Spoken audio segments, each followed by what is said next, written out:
mataas yung expectation namin kay Bernie Matino. Kaya nga, nakakatawa, I would like to take the opportunity, pasalamatan ko kayo. No? Kaya nga, nakikitindiro na kami ngayon. Yes, nakikimarites din natin siya. Ano po yun? Bakit gusto Mayor, bakit gusto mo si Bernie? Alam mo yung kung saan siya sumikat? Lahat-lahat na. Ay, hindi na kailangan isa-isahin pa. Napakagaling niya. Sinusundan ko to, pinapano ko talaga to. Oo. So, napaka-inspiring lahat ng ano niya. Mga content niya araw-araw. Kaya sinusundan ko lahat. Kaya nga naging marites din ako rin sa kanya.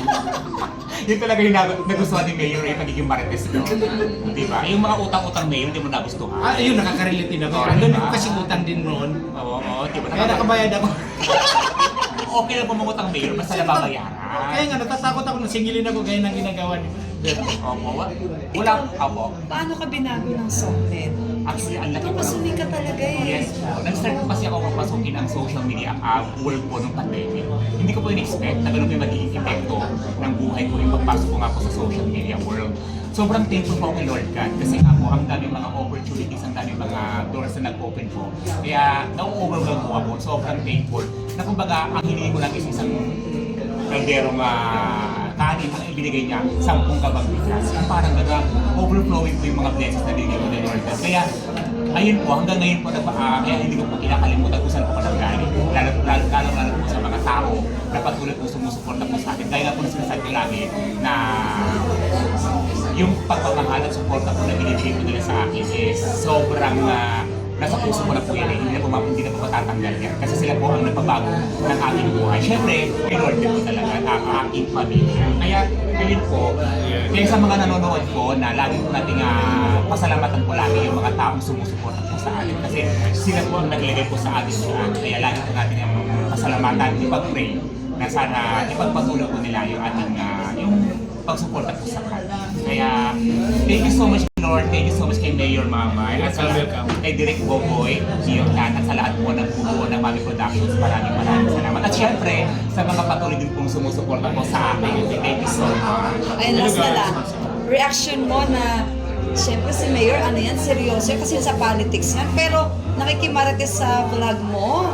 Actually, Oo, anong reaction mo doon? To be honest po, no, kapag hindi mo siya pinakilala sa Mayor, parang feeling mo, isa lang siyang ordinaryong mamamayan na kaya mag-interact kasi napaka-friendly, napaka-approachable ni Mayor. Ay, nung nalaman kong Mayor para si Mayor, ay, sabi ko napaka-friendly nga naman talaga. Kasi hindi niya po kinikita yung status mo sa buhay kung ano sino ka, pantay-patay ang trato niya.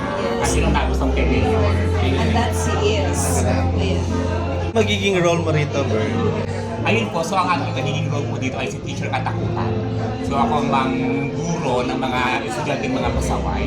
Ayan, syempre, challenging yung magiging role ko kasi nga po lahat ng mga estudyante ko, puro lalaki ba yun, no?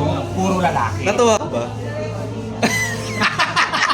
Kailan ko explain yung kasi yan, nararamdaman ko. Parang si Mayor, ang ganda ng binigay na role. Pero sana talaga, magampanan ko naman.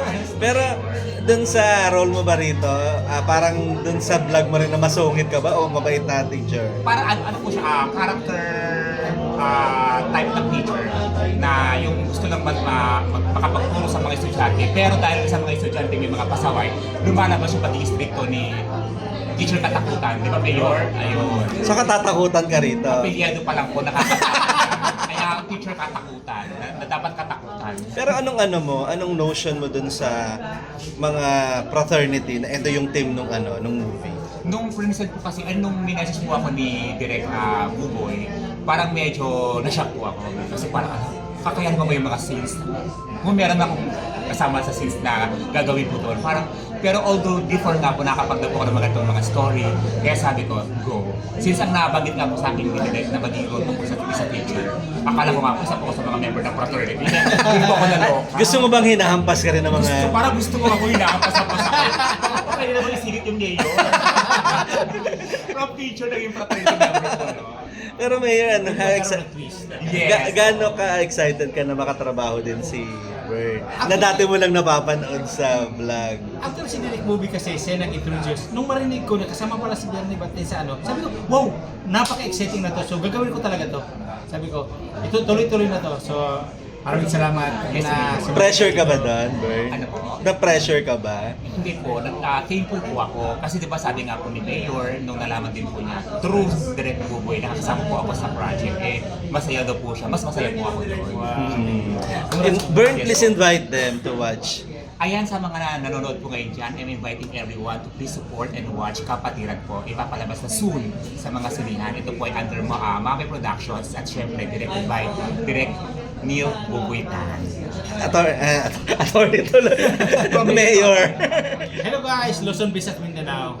Abangan niyo po. To be soon po, malapit na po, Kapatiran.